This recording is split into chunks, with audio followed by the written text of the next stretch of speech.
Hello, Peter, and I hope you don't mind me calling you Peter. I tried to pronounce your Polish name, but I just can't seem to do it, and so I figured that I'm hoping that you don't mind us unilingual Americans that only speak English.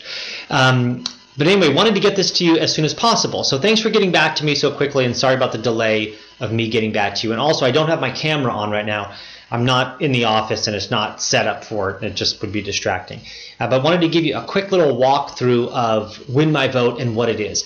So essentially, it is a way for a voter to manage their vote. Again, here in the U.S., there are a lot more elections than most voters realize. There's a lot more races on ballots than most voters realize.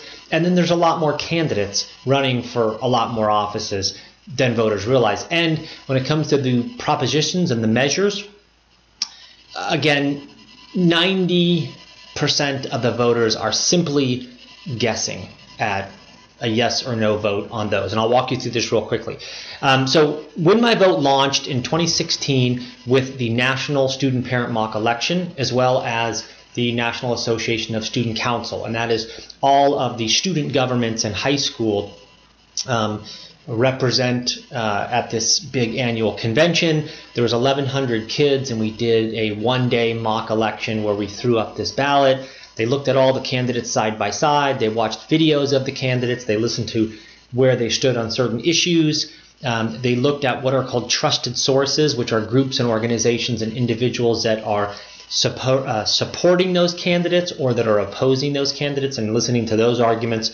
And then they voted. They selected their favorites. And the entire time that they did this, they never really had to be subject to fake news or Facebook ads or mailers coming to their house or robocalls. At least that's what we call them here, which means that they call you in the middle of dinner and they say, vote for John Smith. He's the greatest guy in the world. He's going to do all these great things for you. Remember John Smith on the 4th. Remember John Smith. And they're obnoxious, recordings, but they do their job because everyone remembers John Smith. So when the kids did this, they also did it at the National Student Parent Mock Election, which was 5 million teachers and students throughout the country. We had about 110,000 kids do it online. So they did it on their phones or their tablets or their Chromebooks. They got on and they saw this ballot right here, and they could click on the candidates. As a matter of fact, I'll show you the ballot that they used. Sorry about that, just letting this thing run through. Yeah, so this is the race right here, the presidential race that they did. They also did U.S. Senate, and they did Congress in some districts, and they even went down ballot in other districts. But they were able to click on the candidate profile, and they could hear directly from the candidate. And I want to be that champion. So you can do more than just get by. You can get ahead and stay ahead, because when families are strong, America is strong. So I'm hitting the road to earn your vote. I certainly wish you would have said win your vote, would have been perfect, but you can't have everything. But I can look down here and I can also see issue statements that she's built down here. So for example, 107 reasons, I'm assuming, to vote for her, so I can watch that. Agronomic training. Toward the end of Bill's presidency, Hillary was offered numerous positions, including teaching positions at universities, and was even asked to head certain companies. But Hillary chose a different path and decided to run for Congress. And then I can also see groups and organizations and individuals that are endorsing Hillary Clinton in this case. And I can scroll through those, and let's see, I can pick, let's say, Ethan Behrman. I know him. He does a radio show here. He's also on television, and we'll have to, I can hear what he says. Saturday, October 8th, 2016, I don't do Saturday videos, but today I have to let you know for whom I'm going to vote on November 8th, 2016. If on my ballot Donald Trump is representing the Republican Party, I will be voting for Hillary Clinton to become the next president of the United States. And this was a big deal because Ethan Behrman is a Republican, and I think he's kind of conservative. So this was sort of a big deal for him to come out and say, I'm not voting for Trump. He's horrible. Vote for Hillary. So that, if you're following Ethan Behrman, chances are you're sort of on the conservative side. So that was a big endorsement for Hillary. So with that, I haven't made my mind up yet. I want to see the full bio, and I can scroll down there. Now we have a new candidate profile already set up that you can drill down and see where they stand on a variety of other specific issues. But let's say if I want to go back to my ballot, and I have heard the name Gary Johnson. He's a libertarian. And he seems to have done great things, but I don't know that much about him. So now I can just click on it and hear what he has to say. I'm Gary Johnson, candidate for President of the United States, and I approve this message. I'm Governor Gary Johnson. I'm Governor Bill Weld. I'm running for president. I'm running with him. As the governor of New Mexico, I vetoed wasteful spending 750 times, cut taxes 14 times, and left the state with new highways, bridges, schools, hospitals, and $1 billion surplus without raising taxes a penny. As governor of Massachusetts, I cut taxes 21 times and took unemployment from the highest rate among the 11 industrialized states to the lowest. And he did that in his first term. It was easy. The difference between the two of us and the other candidates running for president is that we've been there and done that. Give us one term, America. And so now I say, wow, that sounds good. And again, I can look into, see his endorsement. Congratulations on the book. A lot to delve into. Thanks. And we'll get to the book in just a moment. Sure. But I want to ask you about what happened this morning with Gary Johnson. What was your reaction? Much ado about nothing. In what sense? Well, the reason is Gary Johnson supports full withdrawal from the war. I agree with him. So once you've withdrawn from the Middle East, who's going to care about that city anymore? But if None it's of us. at the epicenter, at the heart of the conflict and what's going on in And Syria. we're wrong to be there in the first place. The Iraq War was the worst political decision this country's ever made to go into Iraq since Vietnam. Hillary Clinton voted for the Iraq War. She now claims it was her worst vote she ever took. Really? So sending our young and men, women to war is the most important vote you're ever going to take, and Hillary now said it was a mistake? She should have thought of that before she took the vote and covered her political butt. Well, you could make... So now I'm thinking, wow, this is really interesting, and I can go back to my ballot, and with that I can comment on this race. I can share his profile. I can talk with some friends on social media and say, hey, check this guy out, Gary Johnson, check out this, that, whatever. And then let's say if I decide that I'm gonna favorite him and I'm gonna vote for him. So you can see right here the percentage didn't change because this is a ballot that was left over from the National Student Parent Mock Election. There's probably hundreds of thousands of votes on it. But early on in the race, you'll start seeing those percentages change a little bit as they go, so you can kind of get a feel for how your candidate is doing. And maybe you send it out to a bunch of your friends and he goes from 3% to 4% to 10%, and then you can kind of follow that. And then you can change your, you can decide you don't want to favorite him anymore and you want to favorite Donald Trump. And he goes into the first position. And then you hear something else and you decide that Evan McMullin is your guy. So you can do this, and it acts as sort of an ongoing poll where you can, again, share profiles with people. And, hopefully towards the end, of the race, you don't just waste your vote on a protest vote or something like that. You end up, trying to get with a group of people that says, look, let's get behind Jill Stein. She is the best candidate, between these three, right? It's going to be one of these guys, but let's try to get behind her. So there's lots of things that you can do, when you have your ballot in front of you and you're favoriting candidates and sharing that information. Also, there are propositions on the ballot, and again, this is a real ballot. So in San Francisco, we had San Francisco, California. So California had propositions, and we had 17 state propositions, and then the I'm not logged into San Francisco, that's why. I'm going to show you real quick on how easy this is. So when you sign up, you put your zip code in.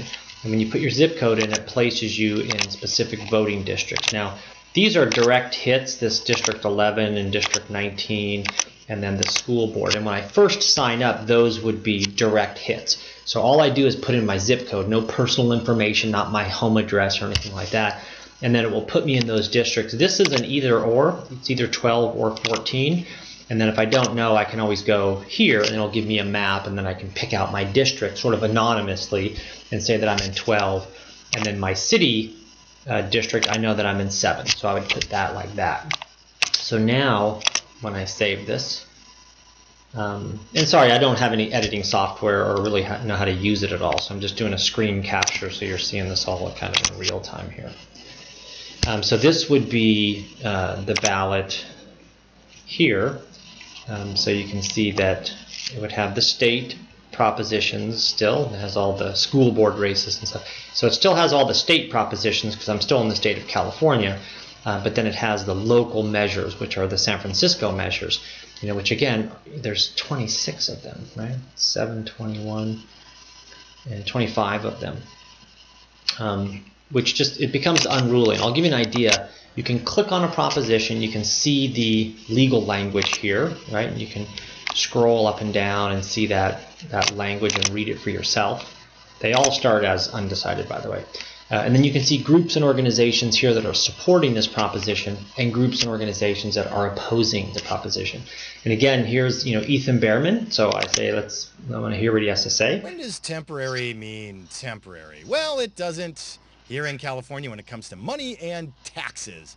We passed Proposition 30 back in 2012, which was a 7-year tax during the Great Recession, ostensibly to fund K-14 education, although there were backroom shell games that moved money around, which is why there was such a big shortfall in education during the State Board of Education, a County Board of Education, and a District Board of Education. All other states have 2, state level, district level. I say absolutely no. By the way, I have kids in public schools in California. I want the best public schools. I still say no on Prop 55. Right, so we'll say okay, and then let's give the other side a chance here. The teachers, California Teachers Association. It wasn't that long ago. Years of devastating cutbacks to our schools. 30,000 teachers laid off. Class sizes increased. Art and music programs cut. We can't ever go back.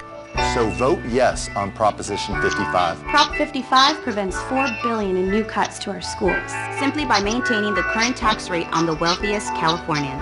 No new education cuts and no new taxes. Vote yes on 55 to help our children thrive. Yeah, and then so I go back and forth, and I may want to comment and do other things, but eventually I'll decide whether I want to go yes or no on this one. And let's say on this one I decide no, and when I go back to my ballot, you'll see that it's nice and prominent here, a no. I can also see here that 13% are supporting it, 7% are opposing it, and there's still 80% of Win My Vote voters which have yet to decide, which is great news for groups and organizations that are supporting it and opposing it, to understand that this proposition is still very much in play, at least here on Win My Vote. So it gives these organizations a real platform to not only reach out, to have people sign up, and it's totally free to voters, and listen to their argument, and then they can track how their argument is doing, right? How it's resonating with the voters out there. Anyway, so the state that we are in right now is we're a startup. I funded this all by myself with a couple of guys in Krakow that are great, that are I consider co-founders. Really talented guys that I'd love to talk with you about more often. It's Matt and Daniel, which is again their American or English names, not their Polish names. So right now we're in a situation where we're looking for funding. We're looking for about $50,000 US. I'd be happy to talk with you about if you wanted to if you're interested, or if you know anyone who's interested in investing in something like this. to do it in Poland, where you would just pay, Matt directly and have him do the development, or a shared situation where you can do the development. And then if you wanted to, you could own Win My Vote Poland, or Win My Vote EU, or Win My Vote UK, and we can talk about the different ways of doing that. So the business model is the candidates pay, right now we've set it up for $100, right? But that's more to do with just trying to get the candidates up there to build their own profiles. And I think I showed you, I probably didn't show you, but the way that the candidates build their profiles is just like this. They just click on the edit, they pick whether they want an image, text, or video there. Video is a YouTube share URL, so they just take their the videos up on YouTube, they do a cut and paste, and then they play, right in there. Same with this, they can just put a URL in there if they want to get messaged. The name, the image, everything they can just, hover over, and they can, quickly, build an issue statement. For example, here they put the title of the issue, they can put text in here if they want, they can use an image, or they can use video, and that's it. So it's pretty straightforward. The candidates should be able to build profiles pretty easily, and then they sign up for $100. And that, right now we see that as something that would change moving forward. As the voters are there, right? As their voter numbers go up, then obviously the candidates can be charged, more money. Each candidate, again, here in the U.S., candidates are, I would say, let's call it 80% of the candidates. Get rid of the top candidates that are spending $1 million and $50 million. But 80% of the candidates are probably spending in the neighborhood between $10,000 and $30,000 or $40,000, somewhere in that area. And there's approximately 1 million candidates, right, that run every 2 to 4 years. So if you figure 1 million candidates every 2 years to 4 years in that area, spending $500 each once the site gets going, you can do the math and you can realize, hey, there's something here, right? That these candidates are willing to spend tens of thousands of dollars to get elected. We can easily, give them a couple of ways of spending some more money here on our site and reaching, candidates. Reaching constituents, reaching voters directly. They'll have polling numbers. They'll be able to get their message out, and there's a variety of other advantages over any other type of social media that may be out there. The other aspect of Win My Vote, and on the scalability side, it's called trusted sources. And trusted sources are groups and organizations and individuals that are, again, supporting or opposing candidates. So, for example, I'll say the AFL-CIO is a union group. Now, they support Hillary Clinton, and they will campaign, and they'll try to organize their members, and they have, I don't know what their full membership is. I'm guessing it's probably a couple of $1 million. Hold on, I'm gonna see if I can find out right now. Okay, I hope this is working. The little start and stop button, I don't know why it's doing that. But anyway, they have 12 million members, 12 million active members. They also probably have another 10 million people that follow them and that vote the way that they want you to vote, right? They have family members and then just people that really like the AFL-CIO there, because they are the union, the group, the organization that is out for the worker. Rich people are bad, workers are good, that type of stuff. So they have millions and millions of members that they want to be able to go out to and reach. So we're going to give them a platform like this. We're going to allow them to easily make endorsements. And by the way, this is the old site that you're looking at. We already have a full new site that looks way better than this and has better functionality and flows better and all that stuff. But I can talk with you about that if you're interested.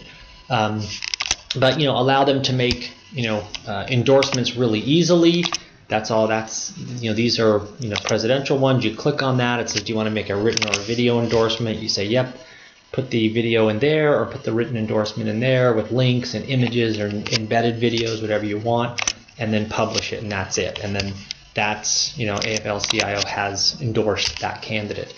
They can also do any, they want to do one in California, we'll say Gavin Newsom, they start typing in, they start typing in Gavin Newsom, they click on Gavin Newsom's name, and they click on his star, and now they can endorse Gavin Newsom. So they can go through and endorse candidates real quickly. Again, the new version of the group page, or what we call trusted sources page, is much better. It actually looks like a ballot, the same type of ballot that you saw here, which I'll show you what that looks like.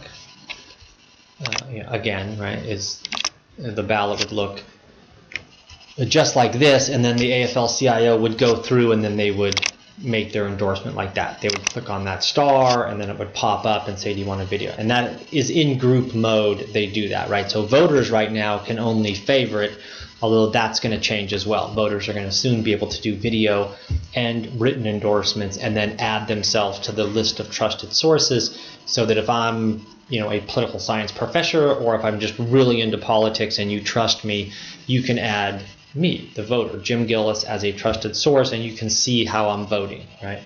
But again, I can talk with you about that if you're interested. So sorry about this super long video.